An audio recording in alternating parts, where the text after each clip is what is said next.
Here's a quick way to keep your kids' messy rooms from frustrating you. So now that I know how to organize downstairs, this is an area that's a real problem, or it's my kids' rooms. Yep. They are always a mess, and I ask them to clean up their rooms repeatedly. How does that work? It doesn't work too well. So I need some sort of way that I'm not the one who's always asking them to do it. It's some sort of system that they can want to clean it themselves and organize it themselves. Well, I'm not sure if they'll want to clean it themselves, but we can make it easy for them to organize it themselves. That would be good. What I like to do for kids' rooms, or actually any room in your house, is kind of think like a teacher and set up different zones. Maybe one for reading, dressing, playing, all the key areas, and then they'll know what goes in each spot. Okay, so then let's start looking at that. So I see here there's a lot of books next to the bed, but on the floor. She puts her books there because, I mean, her bookshelves are over there on the far side of the room. What I would suggest she reads in bed is move the bookshelf right over next to the bed. It could double as a nightstand, and she'll have her books right near where she's actually using them. Well, if we move the bookcase over there, that means we've got to move the dresser somewhere else.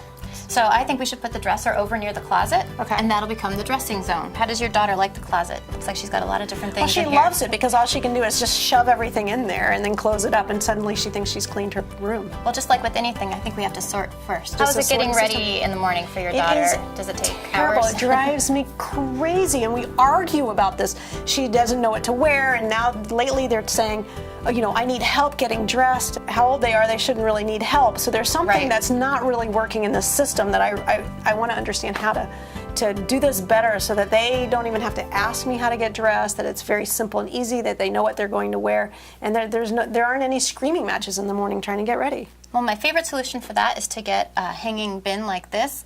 I think they're made for shoes, but there's 7 sections, and so at the beginning of the week, you can have your daughter pick out what she's going to wear each day and throw the whole complete outfit in here. This was the whole outfit. It'd be right in there, and when it gets to Wednesday, she knows what she's going to wear. So she just comes in, picks it out, and then no more screaming matches. Oh, I love that. That's what this mom needs. Great. Are there any clothes that she's not wearing anymore? Maybe they're outgrown? Yeah, she does tend to have some of those, so I think, is there a good way? I have a box down there that I use, but it's when I go in and I sort it. It'd be great if she could kind of sort things that she no longer fits into. Well, I love to have a bin just like this that the kids can throw in their clothes that no longer fit right in there. And I love how this has a label on it, so you can just put something in there so they know exactly what it is. And 2 sides. Excellent. And they could even make the label, make it look fun. Okay. It fits right here on your shelf. It goes on the shelf so that they can easily take the clothes they're not fitting into, and they can just put it into there. Right. And then I think it's great. Do you have a place that you'd like to donate clothes? I do. I like to donate both toys and clothes. Okay, good. So that could be the donate clothes bin. So now, once we move everything, then what do we do? Well, you have to decide what goes in which area. And so are we using that same technique you had talked about earlier? We have to sort the room. So you know books are pretty obvious with books here, what goes with the dresser, and then all the toys. Looks like there's a lot of doll things too. Yeah, she has a lot of dolls. So have you been using any containers? What's been working? Yeah, so you know what hasn't been working? I have all these bins, but the problem is they just get junked, and I can't find any of the toys. It's more just like a collection area versus anything else. Well, just like downstairs, the first step is to sort. You can go through. There's a lot of things that we can even throw out. Just toss right out. This looks like doll stuff. A lot of doll stuff. Oh, hair. Hairbands. So I'd put that on the dressing area, basically on the dresser. Her secret stash of candy. I'm not going to give you a place to organize the candy. That should be downstairs. But at least maybe if it's organized, I would know that the candy's here. There's more.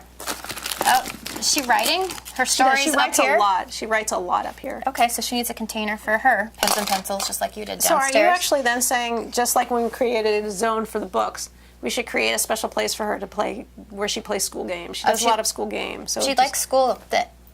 We can maybe have a bin just for all her school stuff. Okay.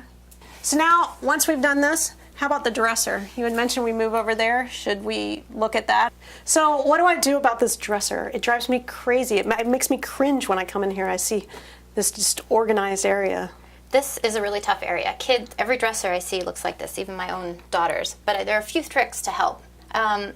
We're going to sort it just like we've done everything else. I like to use a jar, for example, for little rocks and shells. So she can easily see see what they are, but now they're not in plastic bags. Basically, we sort it, we find it, make it look organized and neat. And then this is kind of her private area. What you're saying is, if you at least create some sort of structure for it, knowing that it's okay, maybe keep a little area that she can have free range over, making a little If it's only the dresser and the rest of the room looks tidy, I think, you've won the battle there. But the key thing is create some sort of way to organize things for her so that it at least looks like it's organized chaos versus just completely disorganized. Great. Thanks. You're welcome. I think we've transformed your daughter's room. That looks fabulous. Wow, what a difference. She's going to really love this. And all we did is move a few pieces of furniture, get some bins, sort, give everything a home, and label it, and she's got a whole new room. That's great. Well, what do I do about my son's things? What does he like? What does he collect? A lot of trucks, a lot of Legos. What I like for trucks is to bring in a shelf. Okay. The shelf is great. We can make it into a garage for the trucks now, but it'll grow with him too, and later on it can be used for his books and his collections. What about Legos? What do you recommend for Legos? Legos. Well, there are a couple of different things you can do. I like to keep often one set, one kind of Lego in these plastic bins and find a place to tuck them away. If your kid's using them a lot, they can go right on a shelf. There are also some mats designed that you can have out and put all the Legos in and just roll them up when you're all done. It's funny because when I knew I was going to be doing this show with you, I went out and started looking around, and one of the things that I did was I got this, I found this awesome Lego container. It's a way to stack them where you can, each Lego set can go as it on its own, and then you can just store them inside. This is great. And then the great thing, what was really unique about this is I got it and then set it up, and the next thing I knew was they used to be stored kind of in these boxes, and then the next thing I knew, my daughter went in, took everyone out of all of their boxes and their bins, sorted them into their different areas, and then she started labeling them all on her own. I didn't even tell her to do that. She did the sorting, she found the new home, and she even made the labels. I love it.